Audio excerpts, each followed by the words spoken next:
Hey everyone, welcome to Logan's Mosh Pit. Glad to have you here. Today we're going to kick off a brand new series on my channel called Setlist Snubs. In this series, we're going to talk about a handful of songs from different bands that don't get played live very much.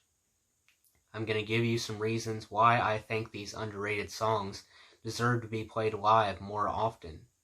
We're going to start off with Metallica. Of course, if there are other bands you guys want me to talk about in future episodes of this series, please let me know in the comments section down below. I'll check your feedback.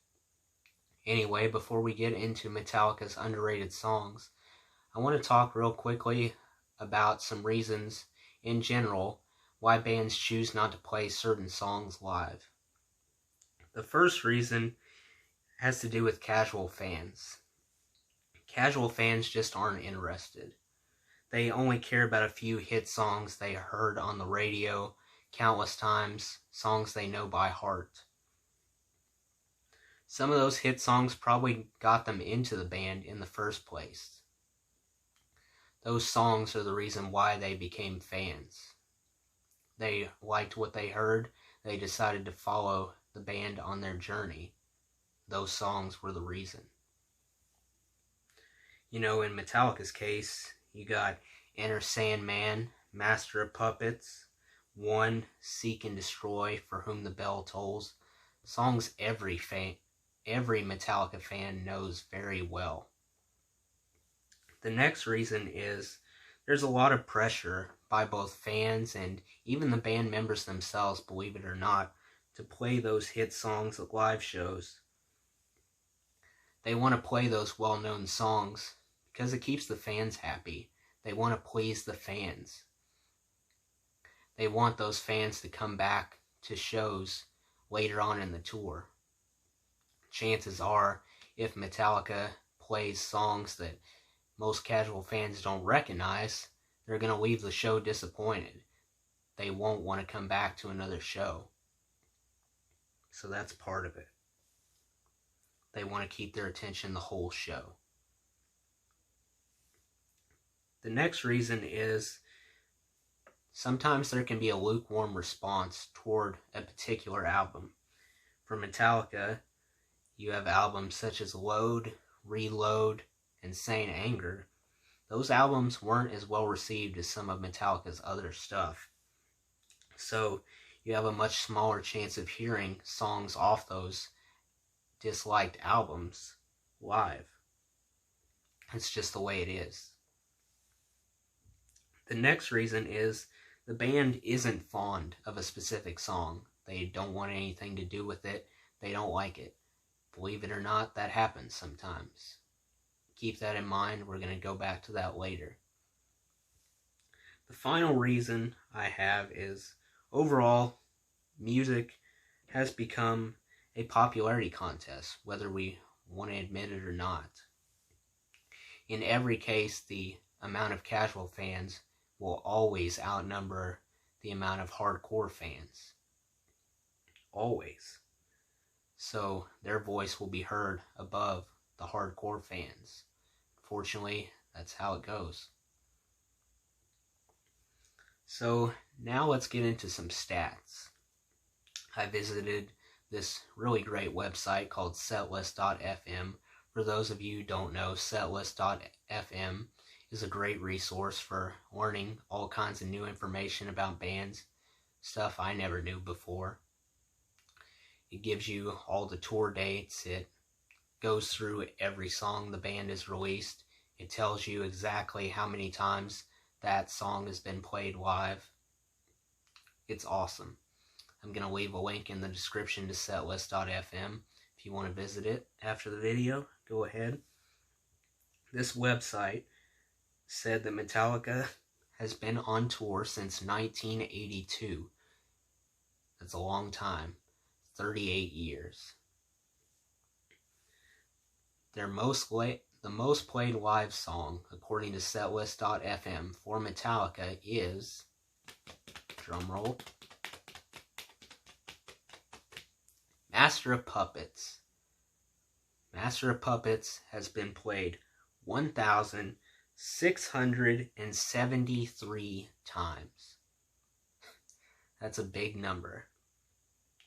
To put that in perspective, if you listen to Master of Puppets all day, non-stop, with no breaks, that many times, it would take you about 10 days to finish. That's crazy to think about. It's the truth, though.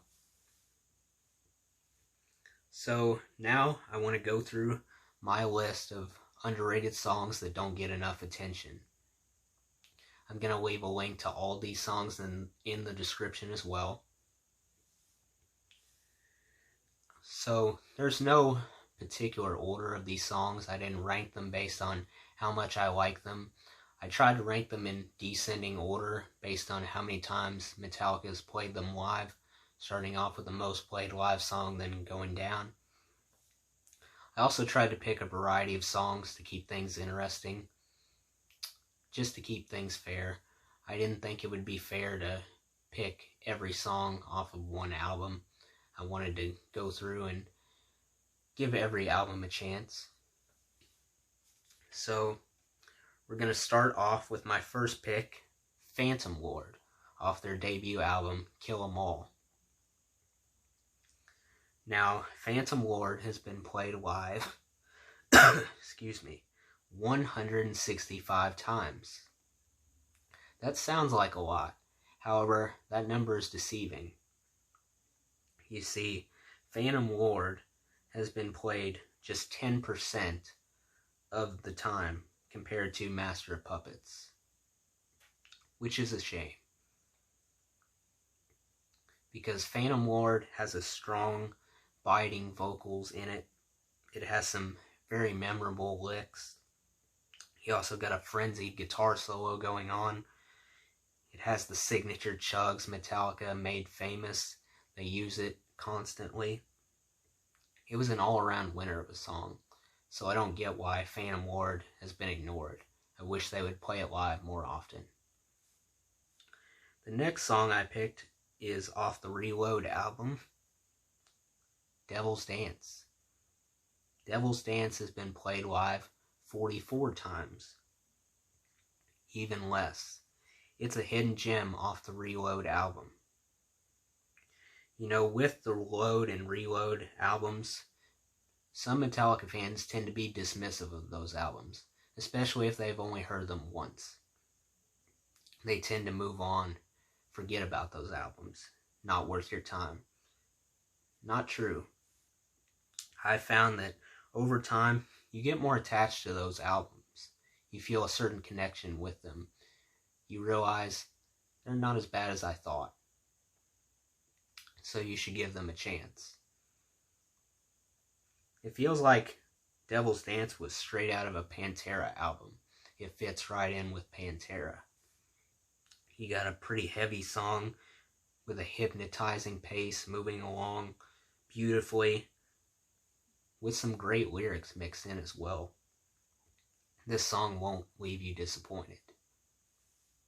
Next up, off the Load album, probably my favorite later period Metallica album, arguably, I picked 2x4.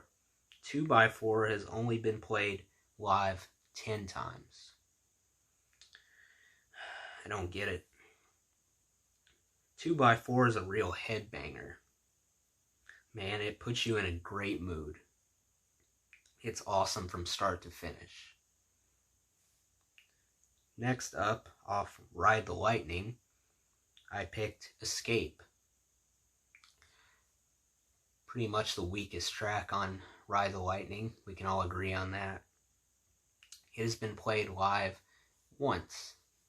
If you were at that show, I'm very jealous. The reason why Metallica doesn't play this live, they hate the song. They don't like it at all. Which sucks, because this song has a pounding, intense type of vibe. I call it a mistreated masterpiece. You know, you gotta hear the songs individually to really appreciate them. If you listen to the entire Ride the Lightning album, you tend to brush this song off. You forget about it. You don't pay attention to it, because compared to the other tracks, this song is weaker. It's not as memorable as the other tracks. However, on its own, it's in a league of its own. It matches a lot of Metallica's songs. So by itself, I would recommend this song. Next up, our final pick, off the Saint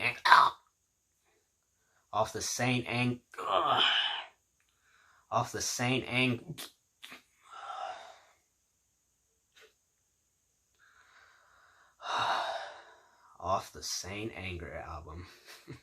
Can you believe it? I know. Most hated Metallica album.